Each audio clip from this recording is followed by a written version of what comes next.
আসসালামু আলাইকুম প্রিয় শিক্ষার্থীবৃন্দ, ন্যাশনাল কলেজের স্কুল শাখার অনলাইন ক্লাসে তোমাদেরকে আমি সবাইকে স্বাগত জানাচ্ছি। আজকে আমি নবম দশম শ্রেণীর ব্যবসা উদ্যোগের সপ্তম অধ্যায় বাংলাদেশের শিল্প নিয়ে আলোচনা করব। আজকে আমার এর উপর দ্বিতীয় ক্লাস। প্রথম ক্লাসটি আমাদের অনলাইন পেজে দেয়া আছে, যদি কেউ মিস করে থাকো তাহলে সেখান থেকে দেখে নিবে। তো বাংলাদেশের শিল্প, আমি বলেছিলাম যে বাংলাদেশের শিল্প কি এই নিয়ে বিস্তারিত আলোচনা আমি প্রথম ক্লাসে করেছি এবং বাংলাদেশের শিল্পনীতি 2010 অনুযায়ী শিল্পকে কয় ভাগে ভাগ করা যায়, সেবামূলক শিল্প এবং উৎপাদনমুখী শিল্প নিয়েও বিস্তারিত আলোচনা করেছি। তো আজকে আমি এই উৎপাদনমুখী শিল্প ও সেবামূলক শিল্পকে বিনিয়োগের মাপকাঠিতে যে 4 ভাগে ভাগ করা যায় তাই নিয়ে আলোচনা করব। মূলত আমি আজকে শিল্পের প্রকারভেদ নিয়ে আলোচনা করছি এবং এ বিষয়ে বিস্তারিতভাবে তোমাদের একটি ছকের মাধ্যমে উপস্থাপন করে দেখাবো। তোমরা এখন অবশ্যই সবাই খাতা এবং কলম নিয়ে তৈরি থাকবে এবং আমার সাথে সাথে আমি যা কিছু লিখব সেগুলোও তোমরা খাতায় লিখে ফেলবে, তাহলে খুব দ্রুতই তোমাদের এই আজকের পাঠটি পড়া শেষ হয়ে যাবে। এবং আজকের পাঠ শেষে আমরা যা শিখতে পারবো, আমি শিক্ষণ ফলগুলো তোমাদেরকে বলে দিচ্ছি যে কুটির শিল্পের ধারণা ও বৈশিষ্ট্য ব্যাখ্যা করতে পারবে, বাংলাদেশে কুটির শিল্পের উপযুক্ত ক্ষেত্রগুলো চিহ্নিত করতে পারবে, ক্ষুদ্র ও মাঝারি শিল্পের ধারণা ব্যাখ্যা করতে পারবে। তাহলে শিক্ষার্থীরা চলো আমরা মূল ক্লাসে চলে যাই। আমি আবারও তোমাদেরকে আরেকটি বিষয় জানাচ্ছি যে বাংলাদেশের শিল্প সম্পর্কে এটি আমার দ্বিতীয় ক্লাস। প্রথম ক্লাসে শিল্প কি এবং উৎপাদনমুখী শিল্প ও সেবা শিল্প সম্পর্কে আমি বিস্তারিত আলোচনা করেছি। আজকে এটি আমার দ্বিতীয় ক্লাস। তাহলে আমরা শিল্পের প্রকারভেদ নিয়ে আলোচনা করি, ঠিক আছে? শিল্পের আমার সাথে সাথে তোমরা লিখো, তাহলে লেখাটা তোমাদের পড়াটা সুন্দর হয়ে যাবে। শিল্পের প্রকারভেদ। জাতীয় শিল্পনীতি 2010 অনুযায়ী, জাতীয় শিল্পনীতি আমি শিল্পনীতি নিয়েও কথা বলেছিলাম গত ক্লাসে। আমি আবারও বলছি, তোমরা এই ক্লাসগুলো আমাদের অনলাইন ক্লাস পেজে পাবে, সেখান থেকে দেখে নিবে। জাতীয় শিল্পনীতি 2010 অনুযায়ী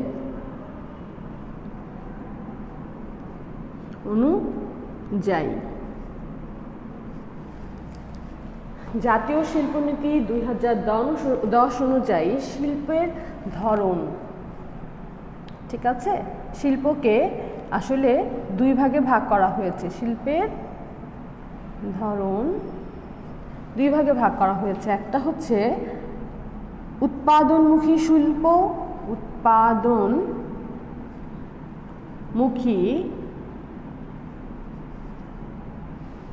শিল্প,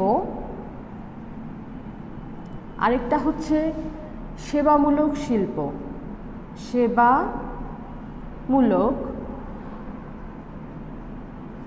শিল্প।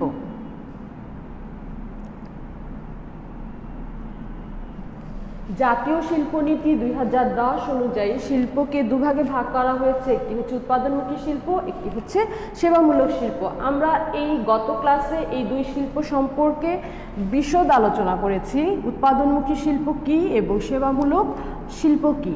এখন বিনিয়োগের মাপকাঠিতে মানে মূলধন অনুযায়ী উৎপাদনমুখী শিল্প এবং সেবামূলক শিল্পকে আবার 4 ভাগে ভাগ করা যায়। কয় ভাগে? 4 ভাগে। কি কি সেই শিল্পের ধরনগুলো যদি আমরা দেখে নেই, সেটা হচ্ছে, প্রথমটা হচ্ছে কুটির শিল্প। কুটির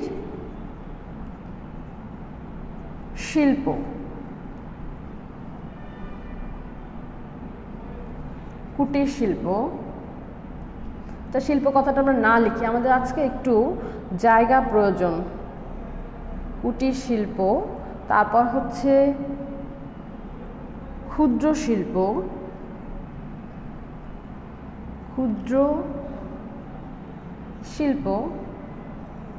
এরপর হচ্ছে মাঝারি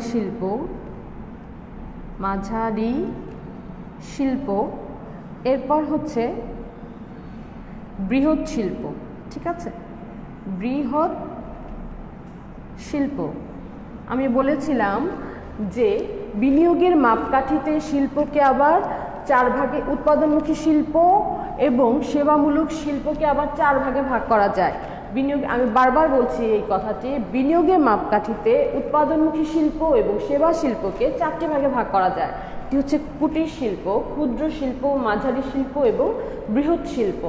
তাহলে কুটির শিল্পটা কি সেটা সম্পর্কে আমরা জানি। কুটির শিল্প হচ্ছে স্বল্প মূলধন নিয়ে এবং নিজস্ব কারিগরি দক্ষতার সাহায্যে পরিবারের সদস্যদের নিয়ে পারিবারিক পরিবেশে যে শিল্প গড়ে ওঠে তাকে কুটির শিল্প বলে। দেখো, আমি তোমাদেরকে দুটি কথা বলেছি যে স্বল্প মূলধন এবং পরিবারের সদস্যদের নিয়ে। পরিবারের সদস্য কারা? তারা হচ্ছে কারা? বাবা, মা, ভাই, বোন, পুত্র, কন্যা। এদের সহযোগিতায় বা এই সদস্যগুলো নিয়ে পারিবারিক পরিবেশে যে শিল্পটা গড়ে ওঠে সেটা হচ্ছে কুটির শিল্প। এই সদস্যদের সংখ্যা 10 জনের বেশি হতে পারে না এবং স্বল্প মূলধন, আরেকটা কথা বলেছিলাম, স্বল্প মূলধন এবং নিজস্ব কারিগরি দক্ষতা। স্বল্প মূলধন, তাহলে মূলধন কত?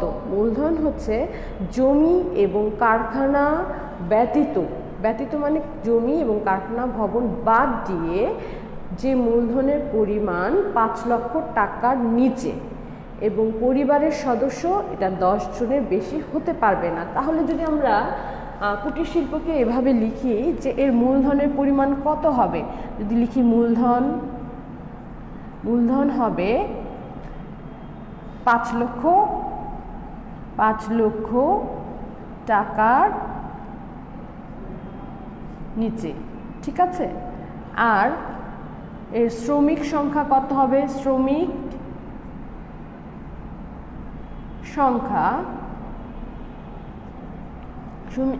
সংখ্যা 10 জনের বেশি নয়, ঠিক আছে।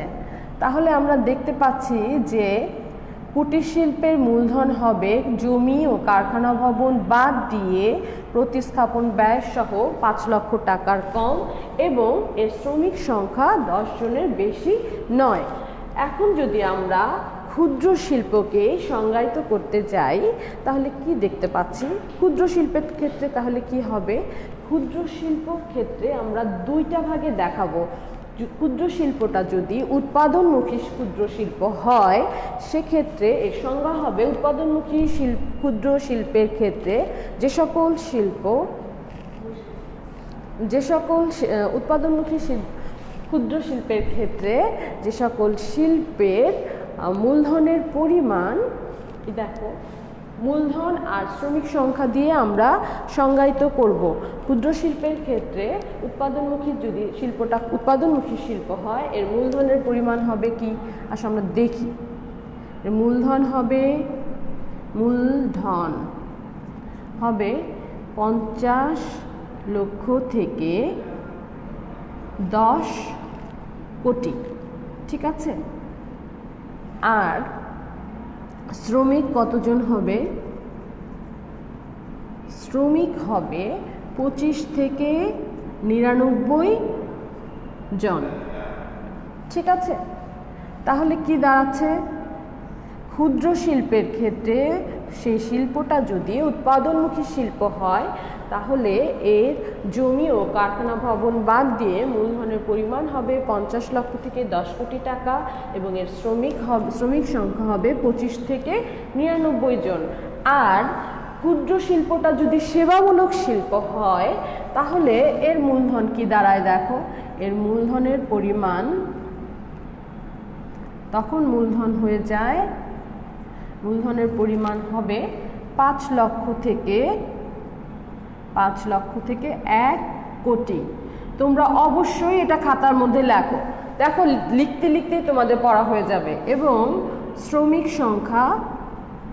শ্রমিক হবে 25 থেকে 10 থেকে 25 জন, ঠিক আছে।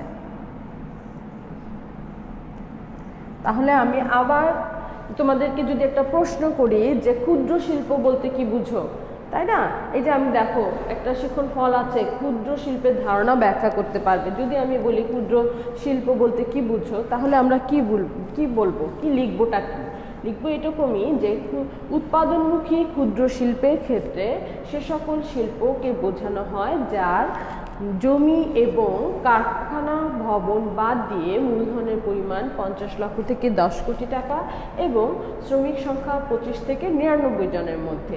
এবং সেবামূলক শিল্পের ক্ষেত্রে যে সকল শিল্পে মূলধনের পরিমাণ 5 লক্ষ থেকে 1 কোটি টাকা এবং শ্রমিক সংখ্যা 10 থেকে 25 জন, তাদেরকে সেবামূলক ক্ষুদ্র শিল্প বলে। ঠিক আছে, এখন আমরা মাঝারি শিল্প নিয়ে আলোচনা করব। ঠিক আছে, মাঝারি শিল্প আমি একটু দেখি তোমরা দেখতে পাচ্ছ কিনা, বোর্ডে সব লেখা দেখা যাচ্ছে? আশা করছি দেখা যাচ্ছে। মাঝারি শিল্পের ক্ষেত্রে আমাদের মূলধনের পরিমাণ কত দেখি আমরা। মূলধন হচ্ছে মূলধন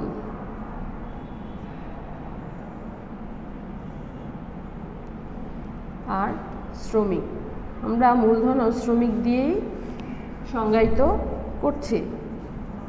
ঠিক আছে,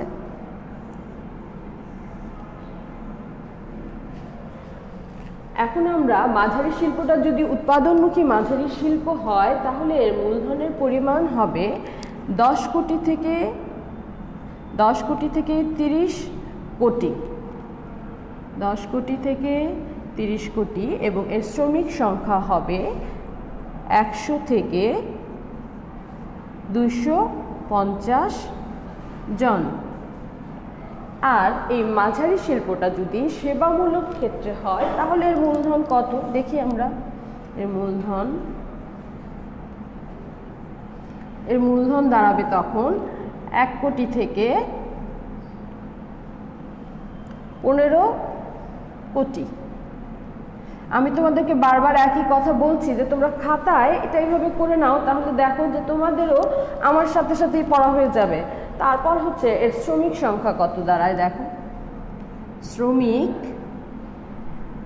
মাঝারি শিল্পটা যদি সেবামূলক শিল্প হয়, তখন এর শ্রমিক সংখ্যা হবে 50 থেকে 100 জন।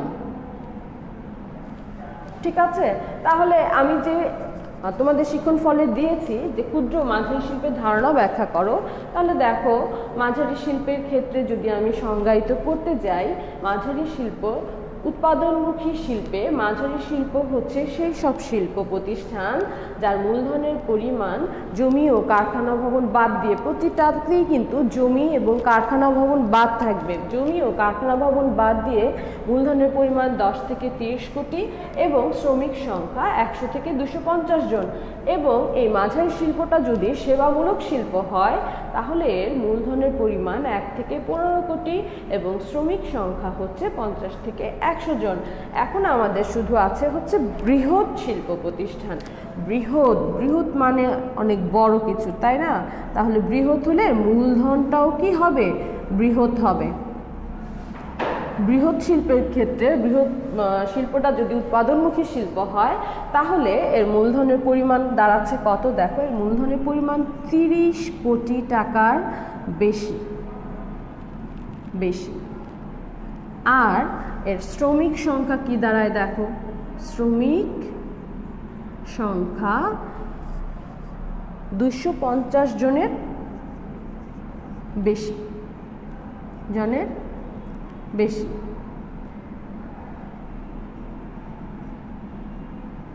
আমাদের কি লেখাটা দেখা যাচ্ছে? আচ্ছা, আমি মুখেও বলছি।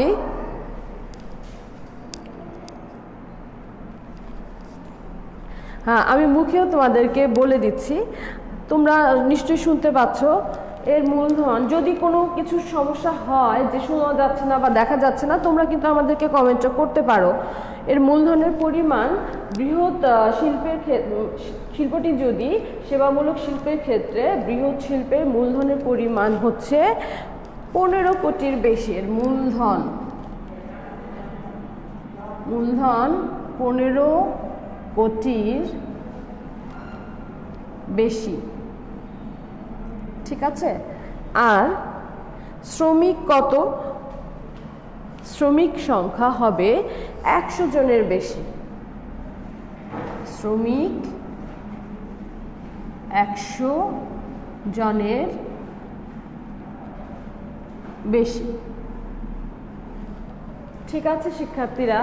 এখন দেখো, আমি যদি পুরো বিষয়টাকে আবার একটু দেখি, তোমাদের সাথে আলোচনা করি, তাহলে মনে হয় একটু সহজ হয়। এবং আমি আশা করছি যে তোমরা অবশ্যই এটা তারিখ দিয়ে CW খাতা করে রাখছো, এবং পরিস্থিতি যখন স্বাভাবিক হবে এই বিষয়গুলো আমি চেক করব কিন্তু, ঠিক আছে। এখন আমি আবার দেখি যে শুরু থেকে যদি বলি যে শিল্পের প্রকারভেদ, জাতীয় শিল্পনীতি অনুযায়ী বাংলাদেশের শিল্পকে দুটি ভাগে ভাগ করা হয়েছে। একটি উৎপাদনমুখী শিল্প, একটি হচ্ছে সেবামূলক শিল্প। এই উৎপাদনমুখী শিল্প এবং সেবামূলক শিল্পকে বিনিয়োগের মাপকাঠিতে মানে মূলধনের পরিমাণ অনুযায়ী এদেরকে আবার 4টি ভাগে ভাগ করা হয়েছে। 4টি ভাগ হচ্ছে কুটির শিল্প, ক্ষুদ্র শিল্প, মাঝারি শিল্প এবং বৃহৎ শিল্প। এখন কুটির শিল্প কি, এটা যখন আমি বলবো তখন হচ্ছে আমি বলেছিলাম কুটির শিল্প হচ্ছে স্বল্প মূলধন এবং নিজস্ব কারিগরি জ্ঞান এর সাহায্যে পরিবারের সদস্যদের নিয়ে পারিবারিক পরিবেশে যে শিল্প গড়ে ওঠে তাকে কুটির শিল্প বলে। এখন এই পরিবারের সদস্য সংখ্যা কজন হতে পারে? এটা অবশ্যই 10 জনের বেশি হবে না, এবং স্বল্প মূলধন হচ্ছে 5 লক্ষ টাকার নিচে। 5 লক্ষ টাকার নিচে কি জমি এবং কারখানা বাদ দিয়ে প্রতিস্থাপন ব্যয় সহ এর মূলধনের পরিমাণ 5 লক্ষ টাকার নিচে। এখন ক্ষুদ্র শিল্প, মাঝারি শিল্প এবং বৃহৎ শিল্প, এটাকে আবার দুই ভাগে মানে উৎপাদনমুখী শিল্পের ক্ষেত্রে ক্ষুদ্র শিল্প বলতে তাকে বোঝানো হয় জমি ও কারখানা ভবন বাদ দিয়ে। সবটার মধ্যেই কিন্তু এই সংজ্ঞাটা আসবে, জমি ও কারখানা ভবন বাদ দিয়ে মূলধনের পরিমাণ 50 লক্ষ থেকে 10 কোটি টাকা এবং শ্রমিক সংখ্যা 25 থেকে 99 জন হলে তাকে ক্ষুদ্র শিল্প বলে, এবং শিল্পটা যদি উৎপাদনমুখী শিল্প হয়। এবং সেবামূলক শিল্পের ক্ষেত্রে ক্ষুদ্র শিল্প বলতে সে সকল শিল্প প্রতিষ্ঠানকে বোঝায় যার মূলধনের পরিমাণ 5 লক্ষ থেকে 1 কোটি টাকা এবং শ্রমিক সংখ্যা 10 থেকে 25 জন, ঠিক আছে। এখন হচ্ছে মাঝারি শিল্পের ক্ষেত্রে, মাঝারি শিল্পটি যদি উৎপাদনমুখী শিল্প হয় তাহলে এর মূলধনের পরিমাণ 10 থেকে 30 কোটি টাকা এবং শ্রমিক সংখ্যা হবে 100 থেকে 250 জন, ঠিক আছে। এগুলো কিন্তু আমি সম্পূর্ণ তোমাদের সাথে সাথে যদি তোমরা আমার সাথে সাথে লিখে থাকো তাহলে কিন্তু বুঝতে কোনো অসুবিধা হবে না। আমি কিন্তু এটা তোমাদের জন্য পুরোটা জিনিস তোমাদের সাথে সাথে লিখে ফেলেছি এবং পরে আবার রিভিউ করছি। এখন হচ্ছে যদি মাঝারি শিল্পটি সেবামূলক শিল্প হয় তাহলে এর মূলধনের পরিমাণ 1 থেকে 15 কোটি টাকা এবং শ্রমিক সংখ্যা হবে 50 থেকে 100 জন। আর যদি শিল্পটি বৃহৎ শিল্প হয় তাহলে এর মূলধনের পরিমাণ 30 কোটি। উৎপাদনমুখী শিল্পের ক্ষেত্রে মূলধনের পরিমাণ 30 কোটির বেশি এবং শ্রমিক সংখ্যা 250 জনের বেশি। এবং বৃহৎ শিল্পটি যদি সেবামূলক শিল্প হয় তাহলে মূলধনের পরিমাণ 15 কোটির বেশি, শ্রমিক সংখ্যা 100 জনের বেশি হয়ে থাকে।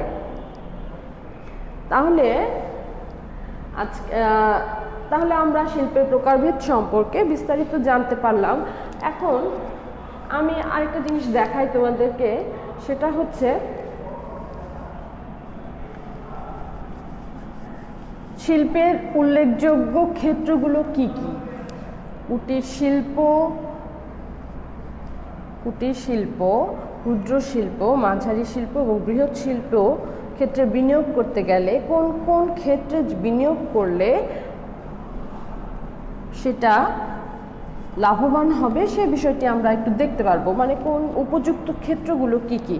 দেখো, বাংলাদেশে কুটির শিল্পের ক্ষেত্রে শিল্পের ধরন, এটা রাখি আমি, শিল্পের এই লাইনটা মুছে ফেলি।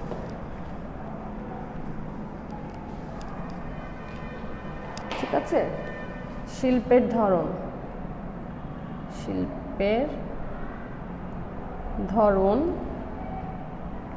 আর হচ্ছে উল্লেখযোগ্য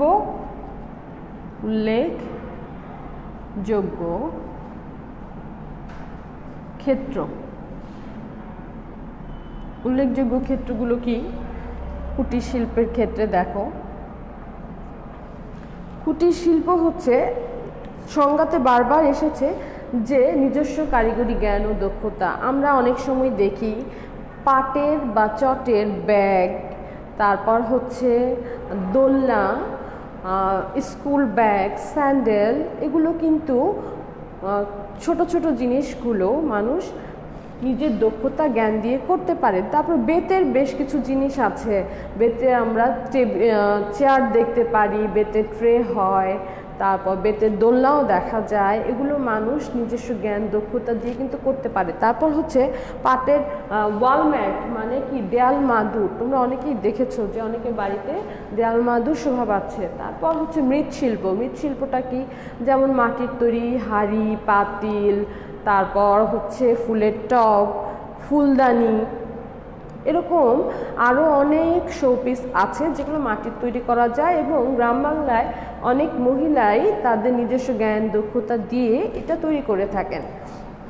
তাহলে আমরা যদি একটু দেখি যে কোন কোন ক্ষেত্রেটা বেশি কার্যকরী, বাংলাদেশের ক্ষেত্রে কুটির শিল্প হচ্ছে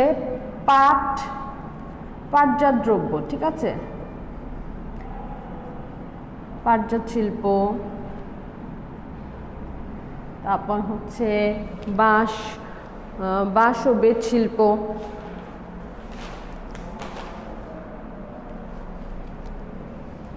মৃৎ শিল্প। তারপর তোমরা গ্রামে দেখেছো কিনা, বেশিরভাগ টাঙ্গাইল, পাবনা এসব জায়গায় দেখা যায় তাঁতের শাড়ি, ছোট ছোট কারখানা রয়েছে। তাঁত ও বস্ত্র শিল্প, তাঁত ও বস্ত্র শিল্প। তারপর হচ্ছে বাঁশ ও বেত শিল্প, বাঁশ ও বেত শিল্প, ঠিক আছে, এরকম আরো ইত্যাদি। তবে খাদ্যজাত অনেকে হাতের তৈরি, তোমরা দেখেছো ভ্যানে করে অনেক সময়, আমি তো দেখি বিস্কিট কিনতে পাওয়া যায়, তারপর চানাচুর কিনতে পাওয়া যায়, ওগুলো কিন্তু হাতে তৈরি করা হয়, ঠিক আছে। তারপর হচ্ছে ক্ষুদ্র শিল্প। ক্ষুদ্র শিল্পের ধরনগুলোর ক্ষেত্রেও আমরা যেতে বলতে পারি যে চামড়া শিল্প, চামড়া ও রাবার শিল্প, তারপর গ্লাস ও সিরামিক শিল্প, গ্লাস ও সিরামিক শিল্প, এগুলো ক্ষুদ্র ও মাঝারি একসাথে বলছি, ঠিক আছে, এই দুটো ক্ষুদ্র ও মাঝারি শিল্প। তারপর পাট ও পাটজাত শিল্প। ক্ষুদ্র মাঝারি ক্ষেত্রেও কিন্তু পাট দিয়ে অনেক কিছুই তৈরি করা যায়। পাট ও পাটজাত শিল্প, হস্তশিল্প,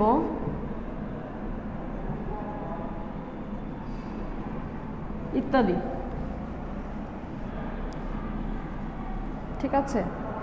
আর হচ্ছে বৃহৎ শিল্প। বৃহৎ শিল্পের ক্ষেত্রে যেহেতু মূলধনের পরিমাণ বেশি, তাহলে দেখো এগুলোর সার শিল্প, তারপর হচ্ছে সিমেন্ট শিল্প, তারপর গার্মেন্টস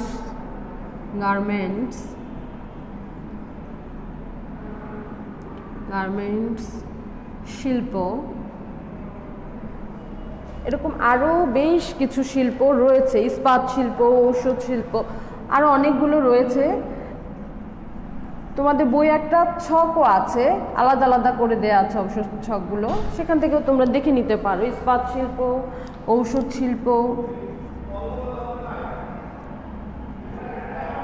শিল্প ইত্যাদি, ঠিক আছে। তাহলে আমরা কিন্তু শিল্পের ধরন অনুযায়ী এর উল্লেখযোগ্য ক্ষেত্রগুলো দেখতে পাচ্ছি। এই যে দেখো, আমি দিয়েছিলাম বাংলাদেশের কুটির শিল্পে উপযুক্ত ক্ষেত্রগুলো চিহ্নিত করতে পারছো না উপযুক্ত ক্ষেত্র, ঠিক আছে। তাহলে আজকে এ পর্যন্তই। আমি তোমাদেরকে একটি বাড়ির কাজ দিয়ে শেষ করছি, ঠিক আছে? বাড়ির কাজটি হচ্ছে একবারই দেই। কুটির, কুটির, ক্ষুদ্র, মাঝারি ও বৃহৎ শিল্পের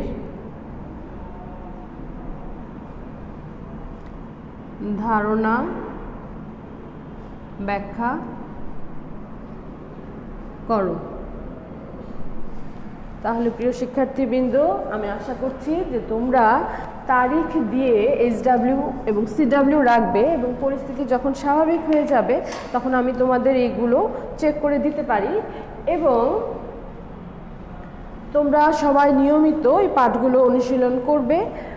আশা করছি সবাই ভালো আছো। তোমাদের সুস্বাস্থ্য কামনা করে আমি এখানেই শেষ করছি। আসসালামু আলাইকুম।